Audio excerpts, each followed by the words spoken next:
Disclaimer, this video is to educate people on the history or dangers of the person mentioned in today's topic. Do not harass or hunt down anybody that's mentioned in this video, and keep all comments or opinions you have in the comment section. So at this point, does it really matter?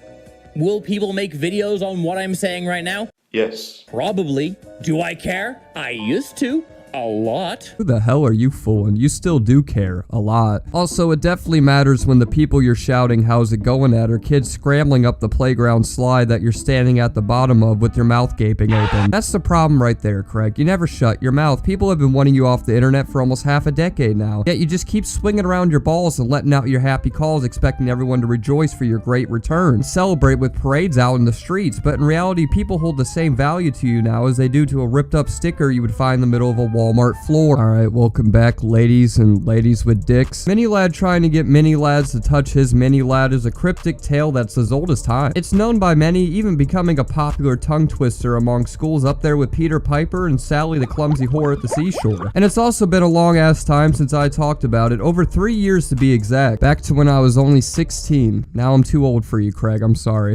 If you're a seasoned soldier of the BriZ channel, I'm sure at one point you remember he became almost as Voldemort of my channel, where saying his name on any video I posted would be instantly banished. But if you don't know who Mini Lad is, I'm going to assume you're just too young to know and probably shouldn't, but at one point he was a very thriving YouTuber holding over 5 million subs to his name, having some slight help from this very unknown indie group called Vanoss Gaming. And when I mean slight, I actually meant all, because he was the least funniest and most untalented person of the group, but he was a part of it, so people subscribed. His main gimmick to be funny for the group was portraying a sex offender named Pablo with the crew. Once there was a man. His name was Pablo. Pablo was not a very good man. He liked to have sex with small children. He said it was acting, but Larry Craig also said he was straight, so I'd like to think it's just rehearsal for what happened next, which would be him getting exposed for grooming multiple minors, one of them Hallie, going into a deep breakdown providing more than enough evidence that proved every accusation, showing him saying disgusting things on text and other apps to underage people. Craig would post a horrible apology called Clearing the Air, and I've seen OJ take better accountability than what he did, because he brushed over all of his actual allegations, announcing them all as untrue, then dropping the mic like we were supposed to give a standing ovation after. And that's where I was basically forced to stop covering him, because YouTube slid him the Predator pass like they did with the Cupcake Commissioner. And that's where most people stopped following his story altogether, thinking he left for good or was no longer even a part of the internet. However, that couldn't be further from the truth, because he's actually tried to come back multiple times, making sure to miserably fail each time he does, desperately trying to prove he's not a danger to anyone anymore. Which we know isn't true, just like when big tech companies promise you your personal data or information isn't in danger either, when we know damn well it is. You would think a document this sensitive would have came from the FBI, but this was a simple search of one of my relatives. Knowing that makes me sick, because this could be your grandpa too, or maybe even you. Many, if not all of this data could be accessed with one Google search. Thankfully, Aura, the today's sponsor of this video, has me fully safe and covered. They wanted me to be on cam because I'm about to lay down some serious shit, so make sure you listen up. Data brokers sell your information to spammers, scammers, and anyone else that wants your info to target you. Your full name, email, home address, health records, relatives, it's all out there. That's why I've been using Aura. Aura shows me what data brokers are selling my information and automatically submits opt-out requests for me.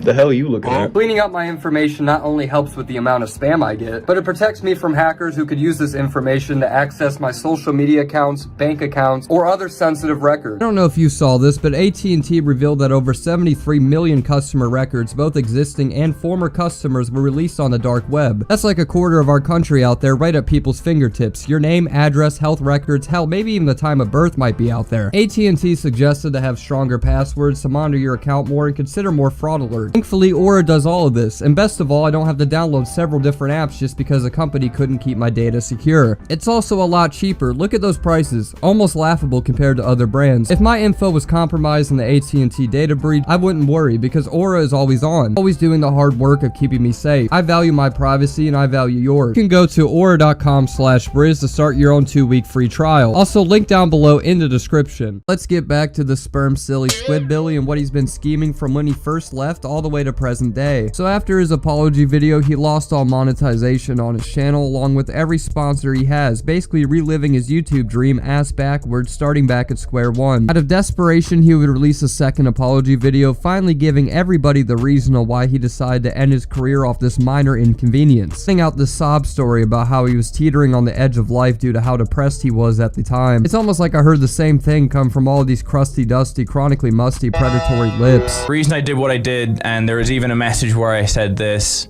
is because what I said there is true.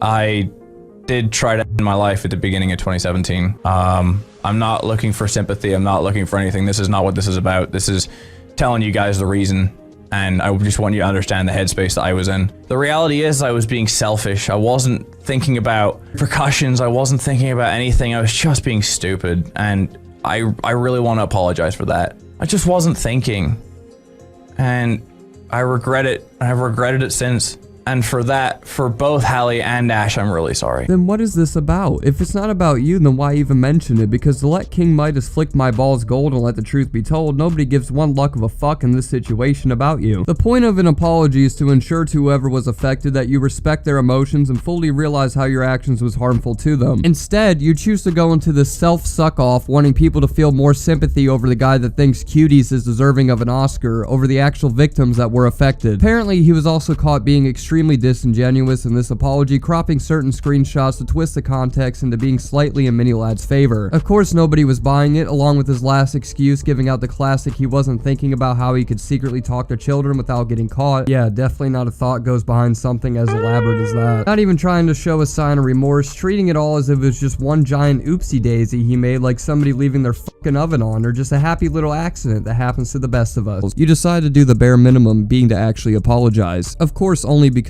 you were publicly backed into a corner to do so with no way out. If none of these victims shared this story, we would be still forced to watch meme streams with his face looking like he's on the brink of ejaculation on every thumbnail. That was the last video he would make as Minilad, but sadly he would return as Craig. You see, for some reason Minilad thought returning like he was at the finale of an episode of Extreme Makeover would win back people's hearts for him, seeing himself lose a lot of weight. In almost every case I would congratulate him, except in this case I would have been happier if he returned back like Nikado and had his office chair be a forklift. Due to the amount of weight he lost, Craig instantly starts to what I believe fronting about how this current stage after the cancellation is the happiest he's ever been in life. And I told myself, I'll come back when I feel happy within myself. I know that I'll come back when I feel like the time is right. And I'll be honest with you, I know this might sound kind of crazy. I'm now the happiest I think I've ever been in my life. You gotta be ashamed of yourself, nigga. Real talk. You gotta be ashamed of yourself. Yeah, that's a smile of a man that doesn't go to Wendy's for food. He just goes there to see Wendy herself. In all seriousness though, here we go on the merry-go-round again, putting yourself worthy of excellence, acting like what you did was redeemable, and we're all gonna smile with you. If you do something to the extreme of traumatizing a child's life forever, you shouldn't show any sign of your existence on the internet again, because it's one of those dick-brain decisions you're not coming back from, or reversing at all. He would also mention his time at therapy, which made himself realize who he was meant to be, saying he opened all the dark chambers in his mind to open the idea of his true purpose. I mean, the shit sounded like Batman delivering a monologue, so I'll let that play out now. Having a therapist for me was that. I could go into the really dark places of my mind, and everyone has these closed off doors, right? That they don't want to go into because they're scared and they don't really know how to fix it. But what therapy and just this entire process has allowed me to do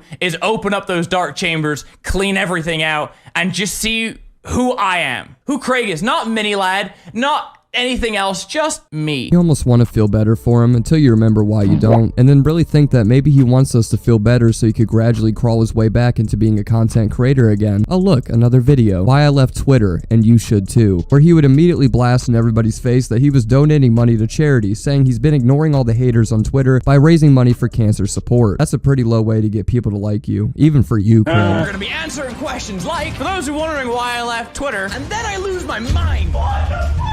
Almost raising money for the Macmillan Cancer Support. What the hell has happened to his videos? He done turned into Coco Felon. There's just music, woobly doobly sounds and effects happening everywhere at once. It's like skibbity brain rot for children. Who is getting paid to still edit for this kid diddler? Or why does he even have somebody willing to edit for him in the first place? I'm not exactly a psychic by any means, but you can easily tell he ain't doing all this shit out of the kindness of his heart. Pretty pure manipulation from him again to get people to join back to his side. For those who are wondering why I left Twitter, it's because it's a fucking dumpster dumpster fire. I'm trying to figure out my issues. All I care about is my work, the people around me, and my family. Everything else, I don't give a fuck about. Except you obviously do, or you wouldn't dedicate a whole video towards it, then mask your intentions on returning being pure by throwing the smoke screen of charity at the start to hide the fact that you can't get your career back because of your own dumbass decision. Minilad would go on to pretend to be this pillar of peace by creating another video saying why getting canceled was the best thing that has ever happened to me. He's like the perfect example of that crying blowjob. In this one, he says having his career sniped off the map made him finally feel like he wasn't enslaved to YouTube's algorithm because of the unfathomable amount of stress and work it took to keep up with it, treating this platform like it was some North Korean regime where they would send assassins to his front doorstep the moment he took a break from making content. Every day I cared so much about proving myself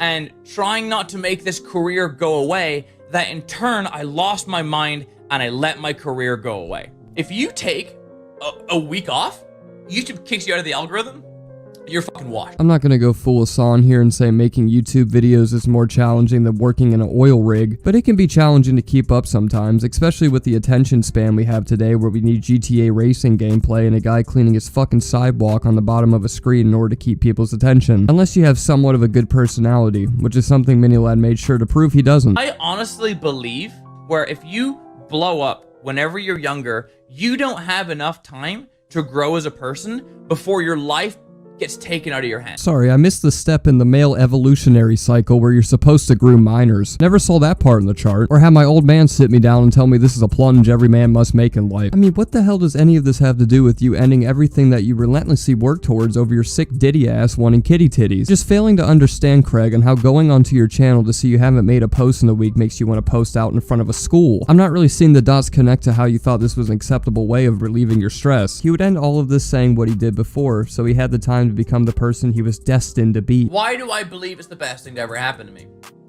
Because I finally got time away to not be Minilad. Cluster, the YouTuber I got this information and clips from, made a pretty good initial point that I similarly wanted to state, but I feel like there's no other way of saying it without basically stealing his argument bar for bar, so I'll just let that play out. And how the only way you could grow as a person required you to commit a crime, which ended your entire YouTube career. And if this was the best thing to happen to you, are you really sorry for what you did, Craig? Were those two now deleted apology videos truly ungenuine? Considering the first apology he did would be creating false allegations that he pretended to debunk wouldn't be enough to show he's not, I really don't know what else will. The genuine apology would be to quit content as a whole, because that's what misled innocent people to get hurt in the first place, was you thinking that you were some genuine funny guy that they were excited to talk to because they idolized you, only for you to exploit their trust and bodies. Quitting that would mean no more potential harm can be caused, because how many predators have said they changed before? You won't have to think long, because it's damn near every single one, only to get caught in the same shit in the next few months. After this, he posted videos that had dislike ratios similar to the trailer of Infinite Warfare, so he would feel demotivated enough to quit again. But just like the box goes, he keeps coming back, this time entirely on a brand new channel called Good News Everyone. And you would think it would be actual good stuff, like somebody from your cancer charity getting saved or Amy Schumer retiring, but no, instead he speaks about Logan Paul, the corpse cinematographer, teaming up with KSI to make new juice bottles, like we could give one clip of a shit about what a proven scammer does in his free time. Okay, let's watch one of his videos.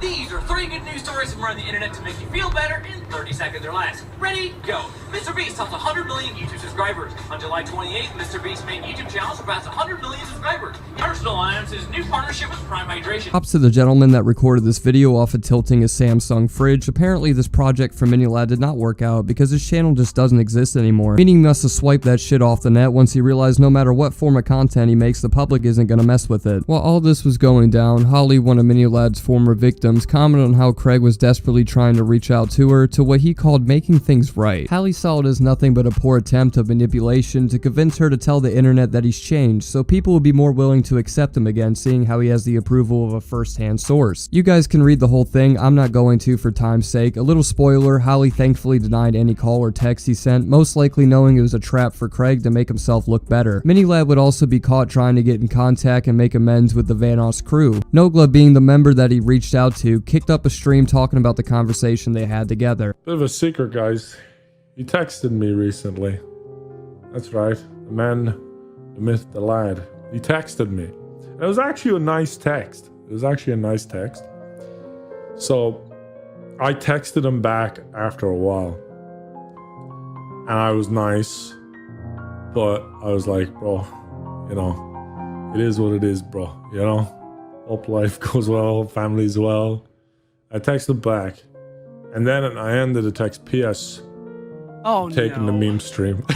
Oh, no. You can make what you want of that considering the history Nogla and the other members shared with Minnie. Even if he didn't decide to leave the group, I'm sure those allegations would have made the other members leave him regardless, so I kind of see it as the two coming to some sort of closure about how everything ended. Craig would continue to try to stream, surprisingly leaving his donations on, which is a pretty brave move to do, especially when he makes sure to check each one he gets. On one stream, somebody sent $3 calling him a disgusting piece of shit that will always be remembered for what he did. You think Craig would respond to this one? Well, he did sort of by frantically running away from his computer saying he had all his facts wrong. Received a donation that said, "We won't forget what you've done, Craig. Sending and receiving inappropriate texts from minors, threatening these poor girls to keep them silent, and then played victim. You don't deserve to stay on this platform."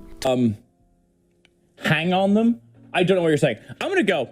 Oh, by the way, to the person who just donated to me, please get your facts straight. Thank you. I'll be back. You can clearly tell that question shook him to his core, almost triggering his reaction to fight or flight with that singular dono. Like watching a pelican shit itself. He did have his facts right though. In fact, the only person that's cut context out of facts to turn them into fictional fantasies is you, Craig. Later on September 20th of 2024, Minilab would fire up a stream, coming to the shocking realization that people are going to dislike him no matter what he does. People are gonna hate me no matter what I do. I've learned to accept that. I could say, hey guys, how's it going? And there'll be people out there who will find a way to shit on it. Well, that's not the only thing we could really shit on. You went through years of gym sessions just to be muscular and strong, yet you looked less intimidating before you even started. But you are right, and I feel like everyone should have the right to, because what you did deserves to have people throw tomatoes at you every time they see you. He's pretty much going through the 5 stages of grief, and I think we finally moved to the stage of acceptance. Will people make videos on what I'm saying right now? Probably. You bet your deflated ass I will, because you're still doing all this for attention and eyes to be on you. If you truly weren't bothered, it wouldn't be something you would take out of the time of your day to start up a live stream and speak about it multiple times to prove that it doesn't affect even a nerve out of you. Doesn't really sound like a person that doesn't care to me. Make videos on what I'm saying right now?